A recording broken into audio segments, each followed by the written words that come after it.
You know how Singaporeans love to complain about everything and anything? Expensive cars, expensive housing, expensive food, the stress, the cost of living, the people, the government, the list goes on and on. Well, if you're a Singaporean and you love to complain, I want you to watch until the very end of this video and stop complaining! This year alone, in 2026, I've traveled across 5 different countries across Europe, America, and Asia. And after spending months overseas, I've come to this conclusion. Singapore and Singaporeans are really, truly very lucky to be where we are. And the truth of the matter is, I don't think enough Singaporeans realize that.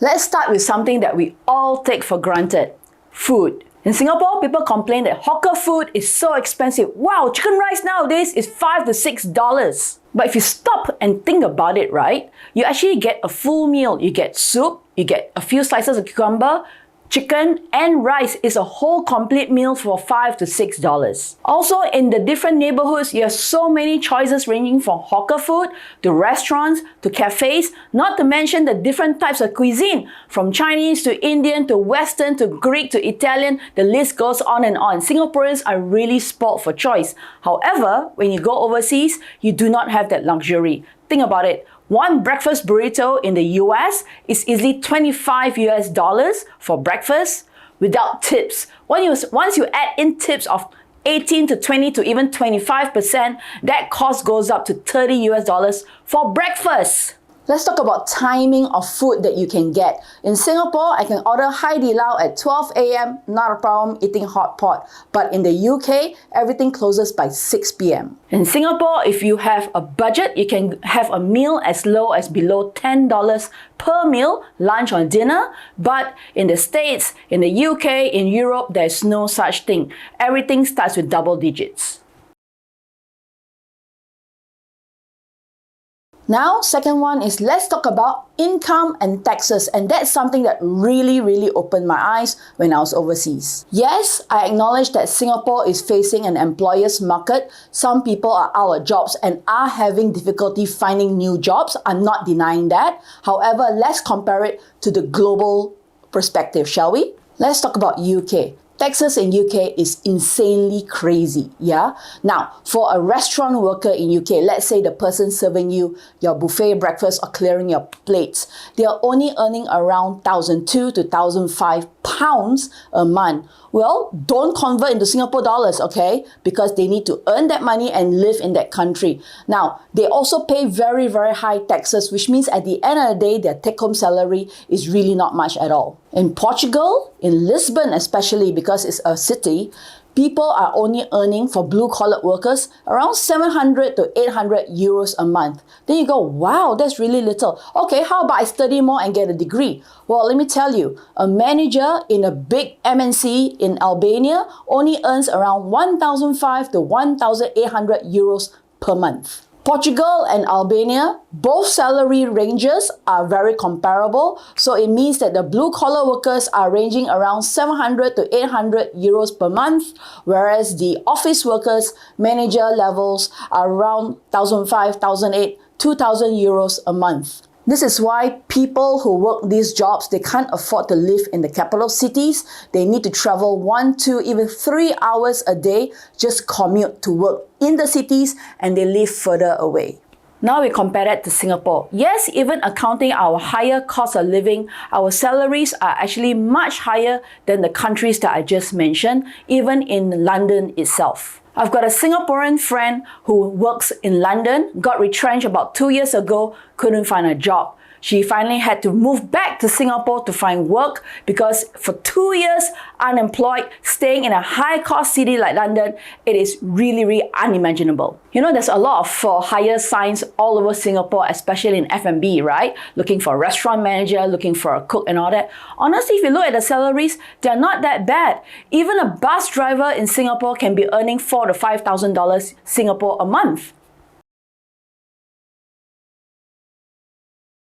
Let's talk about something that Singaporeans take for granted every single day: the safety in our country. Singapore is indeed a very safe country. People use their handbags, their phones to chop tables at the hawker centers and at the food courts. Yes, people freely walk around looking at their phones, not paying attention to their surroundings. Women feel safe walking home alone at night. Women feel safe taking public transport at any time of the day. Do you know what a rarity and a luxury this sense of safety is? Do you know when I'm overseas, I carry this. This is a phone lanyard. My phone is always attached to this lanyard and it goes around my body. I do not go around without my lanyard because at any given point of time, especially in London, my phone can get snatched from me at any given time of day. Whenever I'm in US and in Europe, I'm hyper vigilant. No way do I put my phone on the table. No way do I put my bag on seats or even behind chairs. I do not walk alone at night. I do not take public transport much. I take Ubers and taxis everywhere I go because safety is always the number one thing on my mind. My credit card details got hacked when I was in a hotel in Lisbon. The next morning, I woke up to notifications from my bank saying that my card was charged for USD 510 by this yoga online place and USD $3,000 from Costco online. Thank goodness the transactions did not go through, but of course it was a hassle of cancelling my card and getting new card while I'm overseas. It was a very powerful reminder to never take cybersecurity for granted, especially overseas. Here's a little public service announcement. Never ever connect to a public Wi-Fi like the airport or the hotel Wi-Fi that's unsecured, and make secured connections like banking transactions and credit card payments while you're connected to these. Hackers can easily get in, get your info, and then they go crazy with your credit card details. Did you know that the Singapore dollar is stronger than Canadian dollars? Yes, by 10 cents. The Singapore dollar's strength, I think, is something that most Singaporeans take for granted. When you look at Aussie dollars and Canadian dollars, the Singapore dollar actually has grown from strength to strength against them over the last few years. Recently, I went crazy at the outlet malls in Toronto, shopping, and it was crazily insane, yeah? Prices from 50% down to even 80%, and I could get really good items of clothing for really affordable pricing. That's because I was spending in Singapore dollars. Can you imagine being in Malaysia and you're earning ringgit and you're spending thousands of ringgit buying designer items in the outlet malls? Because yes, it is that expensive because the ringgit and the Canadian dollar is actually quite high. Recently, I traveled to China with my two Malaysian friends, and the strength of the Singapore dollar versus the ringgit became very apparent when we started spending on things like hotel, food, and transport. I was fine taking TT everywhere we went because to me, per person, it was only like $1.50 to 2 Singapore dollars per ride. But for them, it was actually pretty expensive, even though we divided the ride by 3. So we end up taking public transport and buses. We went to several Michelin-starred restaurants for meals, dim sum, Chinese food and all that. And for a Singaporean to eat at that kind of level, it's actually not that expensive. It comes up to be about $30 to $40 per pax. But for the Malaysians, it is actually very expensive, yeah? Because let's say it's 30 Singapore dollars, they're already paying 100 ringgit per meal. So we were in Guangzhou, and hotel rooms, which are very nice, goes about 150 Singapore dollars a night, and that's already a very nice hotel. Unfortunately, I couldn't stay there because my friends had a different budget in ringgit. Now, don't get me wrong, I'm not complaining. We had a fantastic time in the trip, but I just want to show you the disparity between a Singaporean going on a holiday spending Singapore dollars and a Malaysian going to that same holiday spending in ringgit. I also want to talk about the invisible things that most Singaporeans take for granted. For example, the political stability in Singapore itself. Did you know when I was in Lisbon, there was a huge labor protest, and that shut down all the trains, that shut down all the public buses, it even cancelled all the flights. So that was actually a very scary thing to actually be encountered with while I was in Lisbon. Then let's talk about Albania. I was in Albania for about a week as well.